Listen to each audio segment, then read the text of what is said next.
Alright guys, the next thing up is to fit the front and rear engine adapter plates. So we've got the rear plate here on the bench. We got the front plate down there. Rear plate doesn't require anything as far as gasketing is concerned, only the fasteners. So it is located on this face by a couple of dowels, one here and one down here. So we'll go ahead and we'll stick that on there, and then we'll figure out the fasteners. Alright guys, the rear engine plate is now installed. We've got the bolts torqued down to 22 foot-pounds. Just wanted to mention the pilot bush on the TR250 is actually in the end of the crank. On the later TR6s, I'm thinking around, I'm not even sure actually, I think around 70. This is considered, I think, a long back crank, and they went to a short back crank or a normal crank. Those bushings are actually in the back of the flywheel on the later TR6s. So not sure when this long back crank ended, but this one has the bush here in the end of the crank. I do have a new bushing, and we'll figure out whether we want to replace that or not. It can be a bitch to get these out sometimes. Sometimes just pump some grease in there basically and force it out, but then you're left cleaning the grease out of there. So anyway, we'll figure it out whether we want to replace that or not. Probably a good idea. We'll check versus the new one. Alright guys, front engine plate time. So we're going to do the aviation forma gasket. Put the gasket on, then do the top side of the gasket, and then put the engine plate on. And then there are 3 bolts to put in, and we'll torque those down, and we'll move on from there. And just a quick note on the gaskets. You'll probably get 2 gaskets in your kit. They may look alike, but they are not all alike. For example, there are extra holes for the mounting brackets. I think on the later cars, there's a couple extra holes down on the bottom. So choose the appropriate gasket, whether your car is early or late. Okay, sticking with the original pilot or spigot bush, whatever you want to call it, is made a little easier because I just went through my parts bin and picked out the bush that they sent me, and it's huge. It's like 2 times as big as it needs to be. So I'm not sure if this is for a later car, but yeah, that even looks too big for a later car. I've done them on later cars and that seems to be even too big for that. But anyway, so we're going to be sticking with the original. It looks in pretty good shape anyway. I don't see it's ovaled or anything like that. It looks very little wear on it actually if I look internally. So I think we're good to go with that. So we'll just leave that in there, and we'll move on to fitting the flywheel. Well guys, just ran into a major problem. So first of all, let's talk about the crankshaft. The crankshaft is not original to this engine. It was sold to me as a TR250 crankshaft, and I believe it to be a 250 crankshaft. There's my old crank there. Anyway, just tried to fit the flywheel, and the flywheel is nowhere close to fitting. Even if I remove the bolts, because originally it was fouling on the bolt heads, which I knew was my first issue. So I pulled all the bolts out. I've just put the other 2 back in just to keep the engine plate from falling off. Even without the bolts in, the flywheel does not fit. It actually hits the back plate. So I'm going to have to do some research. Maybe my flywheel, I've got a wrong flywheel for this crank. I didn't think there were different flywheels. I know there's different flywheels by year, but I didn't think there was different flywheels for the earlier cars. So I'm gonna have to check that out. I'm gonna also try to do some measurements, I guess. I should have, you know, always hindsight's 20/20, but I guess I should have done some crank comparisons before we use this crank. Came from a reputable seller, unfortunately, so I don't know. We'll see what's happening, but my flywheel definitely does not fit this crank. So major problem, and I got to put the brakes on. So I'm a bit bummed, as you can probably tell. We were making pretty good progress up until this point, but this is major. Alright guys, back in the garage after taking a little bit of a break and having a drink of Diet Coke and doing a little bit of research. And that brings me back to this bush that we were talking about earlier, spigot bush, pilot bush, whatever you want to call it. And you remember me saying there's no way it was going to fit in the end of this crank. Well, the reason being is it's a different crank, and it's actually the wrong crank for this car. And I'll explain that in a minute. So here's the crank that came out of the car, and actually if I put this up here, that is where that should go. So it actually is the correct bush for the correct crank for this car. So long story short, I bought another crank from a guy who claimed it was a TR250 crank. He was doing a very high-end restoration, had this crank magnafluxed, balanced, etc., shot peened, whatever, and got a good deal on this crank, and it came with the bearings as well for the connecting rods and the mains. So anyway, it's kind of a thing I couldn't turn down, and again, it was from a buyer I trusted, and he may not have known, to be honest with you, that this was actually the wrong crank for a TR250. So looking back at my original crank, so there were two cranks used in the TR5, 250, and TR6. So there's what's called a long back crank, and this was used in the TR250s, the TR5s, and the TR6s up until about CP 50,000, which is about 1970-ish, maybe late 1969. So the long back crank refers to this part here. So there's a short back and a long back. So this is the long back. So from the thrust flange down here to the flywheel flange up here, it should be, for a long back crank, 1.75 inches. So 1 3/4 inches, which this actually is. You're not going to be able to see that very well, but trust me, I've measured it. So this is a long back crank. So again, this would have been the correct crank for the TR250. Short back crank. So that same that same thrust flange to flywheel measurement is 1.125. That's why you don't have a big protrusion of this flywheel coming out beyond the engine back plate. Okay, that's another indication of a short back crank, is that the face of the crankshaft is pretty much even with the face of the rear engine plate. So you can pretty much tell just by looking at that you've got a short back crank. So the short back cranks were used for, obviously, for later TR6s.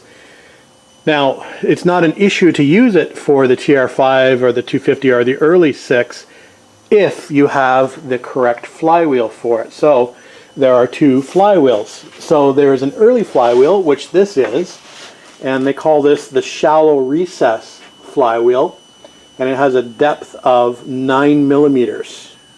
So obviously there is a later flywheel, which is a deep recess flywheel, and it has a depth of 25 millimeters. So that's now what I'm in the market for.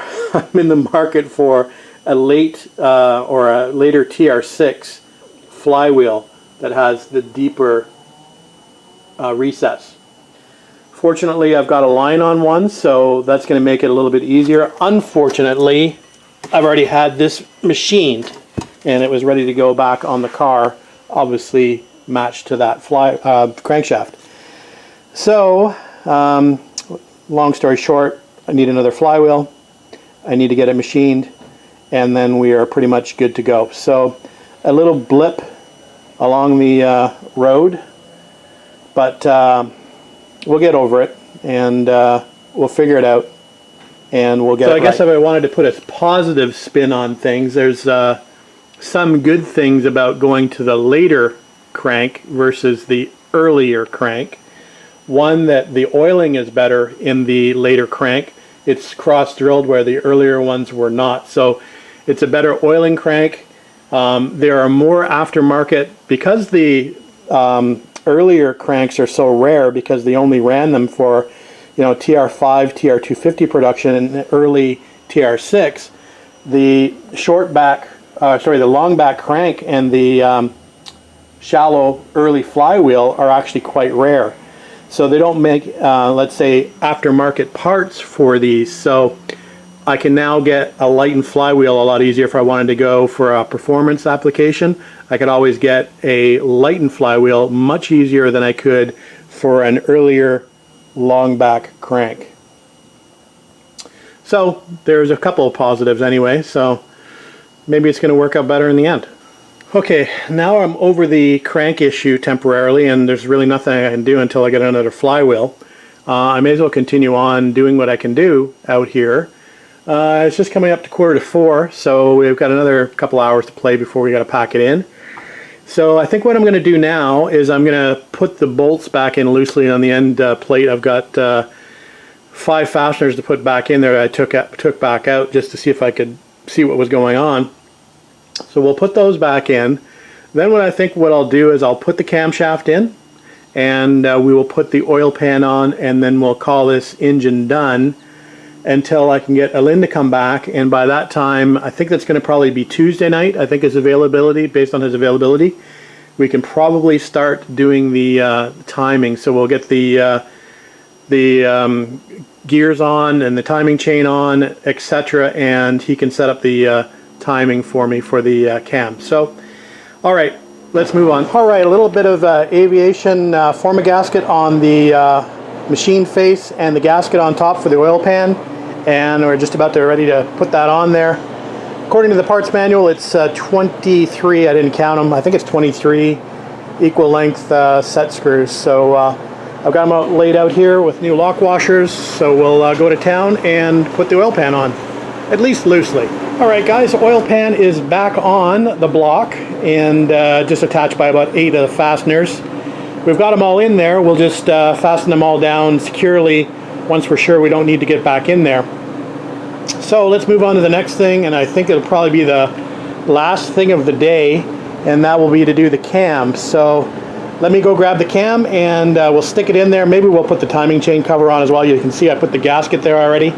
So maybe we'll do the cam first, and then I gotta dig around somewhere for the cam keeper, and then we'll go from there. All right, guys, camshaft time. So here's the part number, and this is from British Parts Northwest. It is the 150 BHP TR6 PI cam. So let's unbox it and have a look at it. All right, guys, here's what it looks like before we unpackage it. I was hoping to find a cam card in here, but all I found was a service engineering bulletin, and that really doesn't tell me anything that I want to know. So anyway, let's unpackage it and let's get it in the engine. And just for comparison purposes, I thought I'd bring the old cam out. So the old cam was a Kastner. I don't know if you're going to be able to see this or not. Probably not. The Kastner S2 cam. I believe this is supplied by TSI, so Ted Schumacher. So anyway, it's unfortunate that this had some pitting in some of the lobes, so we weren't able to go back with this. But anyway, we've got the new cam from BP Northwest, and anyway, like I said, it looks good. We'll just clean it up a bit, and we'll lube it up, and we'll put it in the engine block. Well, guys, ready for the cam to go in. Just getting it all lubed up with assembly lube.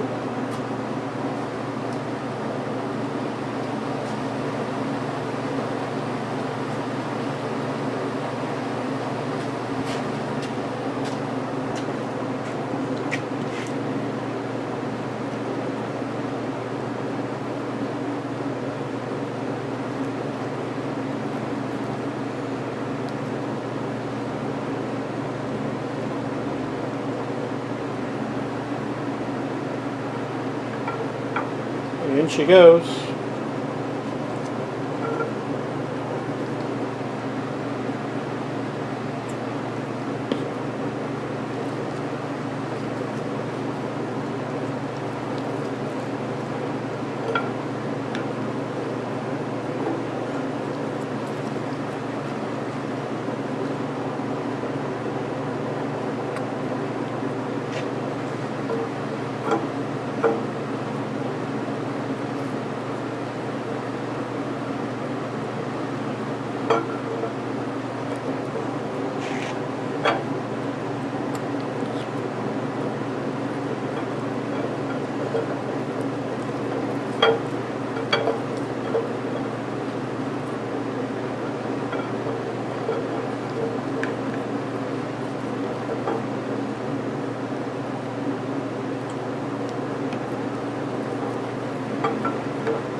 Alright guys, there she is.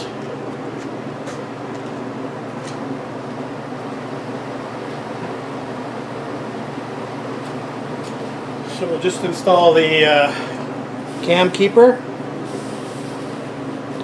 and I'll bring you back. Alright guys, the cam keeper is installed. It's not been torqued down, nor has the end float been checked, so we'll do that at a later date. I think what I'll do now, just to keep this safe and covered, I think we'll just install the timing cover and we'll call it a day out here. Maybe we'll do a little bit of cleaning and call it a day. Maybe I'll go inside and check the cam specs for anybody that might be interested. I'm sure there's some guys that are interested in the actual cam specs. So maybe I'll do that, come back, post that, get the timing chain cover, and then we'll call it a night after that. Be right back. Alright, I've decided to go ahead and torque the cam keeper down, and now we're going to check the end float. The end float should be from 004 to 008. I've already checked it. I've got a 008 in my hand. So what you do to check this is you just pull up on the cam, stick a feeler gauge in and see what you get as far as the gap is concerned. So I can barely get a 008 in there, so we're in tolerance, so all is good there. Check another thing off the list. Alright, going to get the timing cover and going to check the cam specs. Alright, for the cam gurus out there, here are the cam specs if anybody is interested. So for the British Parts Northwest 150 horsepower cam, which is the petrol injected cars in the UK, so the TR5 and the early TR6s had the 150 horsepower PI cam. So here are the specs. So center line 108 degrees, timing degrees 3565, duration degrees 280. Just for interest's sake, the early and late cars stock were 240 and 256. Camshaft lift at 0.252, again early and late stock 0.220 and 0.240, and the valve lift at 1.55 is 0.378. For anybody that might be interested in the cam that was in the car previously, that was the S2 cam. I also looked those specs up just for fun.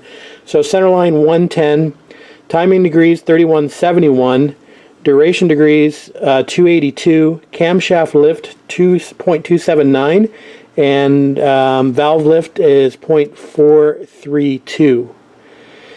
So there you go.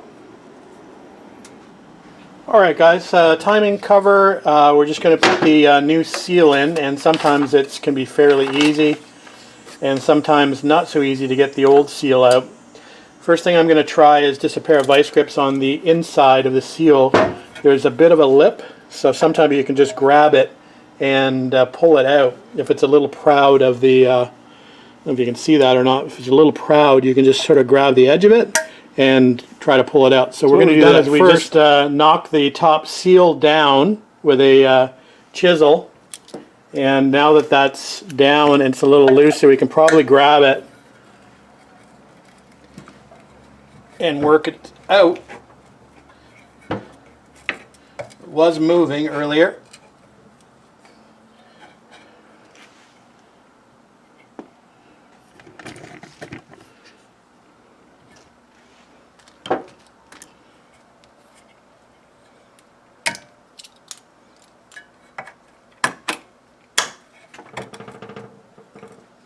You can see it sort of popping in and out.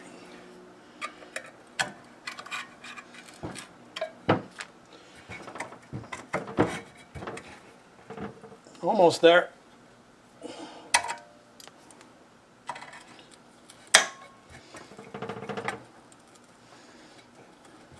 Here we go. Okay, one seal out, and we'll just clean that up and we'll put the new seal in. There you go. Bob your uncle. Alright guys, we just have one fastener just holding the timing cover on just so it doesn't fall off. It looks good. So yeah, pretty good day today as far as progress is concerned. Just a little upset there for a short period of time at the debacle with the crankshaft and flywheel fitment. But we soldiered on. So like I said, we'll figure out what we're going to do as far as getting another flywheel, and I'll bring you back and show you the difference between the two flywheels when we get to that point, whenever that is. So a busy week at work. I'll try to get out here at nighttime. I think Lynn is scheduled to come on Tuesday this week to do the cam timing with me. So I know we'll be out in the garage at least on Tuesday. But we'll try to get out here for a power hour tomorrow night at least and fit a few more things on the engine. Even if I do small things like the oil pressure relief valve and maybe the spin-on oil filter and the oil pressure switch, that kind of thing, I could probably always go ahead and do that. So there's always little things to do, keep you busy for an hour or so. Alright guys, that's it for tonight. Thanks for watching, thanks for subscribing, and we'll see you hopefully tomorrow.